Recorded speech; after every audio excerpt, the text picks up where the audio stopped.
nakakatawa kasi mas tayo yung affected. So, Pero totoo yan, nakakapanghinayang knowing na alam mong nakita mo yung sobrang in love sila. Yeah, Sobrang, alam mo yun, parang everything seems to be perfect. lalo na kapag ka yung nag-uumpisa. It was actually my question yung parang first, second year, siguro naman na in love ka na. Chen, oo. diba? Yung parang feeling mo, lahat perfect. Lahat ang ganda-ganda. Lahat walang mali. Wala kang makitang mali dun sa partner mo. At alam mo ba, may tinatawag dyan sa stage na yan or sa effect na yan.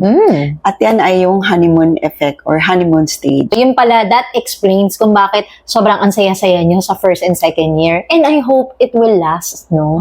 We're all hoping naman, syempre. Oo. Pag nagkaroon ka ng partner, usually you're investing time, you're investing energy, and then minsan talaga meron din tayong parang, oy, buti naman naging sila. Tapos biglang, isa tayo sa naapektuhan. Actually, oo. Ay, meron ako nabasang data. Yung Facebook pala, nag-collect sila ng data and then they found out that pagdating daw ng 2 weeks before Christmas, nagkakaroon ng maraming breakups. So, paano nalalaman?